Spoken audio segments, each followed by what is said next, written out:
नमस्कार, मी अश्विनी पुरी. DS news 24 मध्ये आपल्या सर्वांचं स्वागत. बघणार आहोत बातमीचा सविस्तर आढावा. आमच्या DS न्यूज 24 चॅनलला लाईक करा, शेअर करा, सबस्क्राइब करा आणि बेल आयकॉन प्रेस करायला विसरू नका. अहिल्यानगर जिल्ह्यातील अनेक भागात मुसळधार पावसाने झोडपून काढलेला आहे. 3 दिवसांपासून पाऊस सुरू असून नदी नाल्यांना मोठ्या प्रमाणात पाणी आलंय. रात्री 3च्या सुमारास पावसाने अचानक जोर धरला. विशेषतः तालुक्याच्या पश्चिम भागात अनेक तास मुसळधार पाऊस कोसळत राहिला असून पूरस्थिती निर्माण झाल्याने अनेक गावांचा संपर्क तुटला आहे.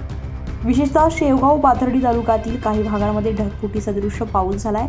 या अतिवृष्टीमुळे करंजी मढीसह अनेक गावांचा संपर्क पूर्णपणे तुटला असून नागरिकांना मोठ्या अडचणींना सामोरं जावं लागतंय.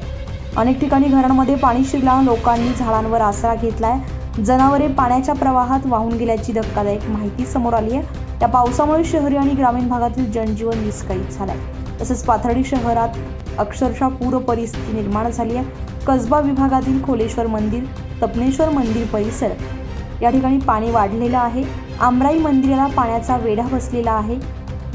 शहर आणि परिसरात अनेक तास धोधो पाऊस कोसळत असल्यानं नागरिक भयभीत झालेले आहेत. अनेक शेतजमिनी वाहून गेल्यानं पीकही त्याचबरोबर नष्ट झालेली आहे.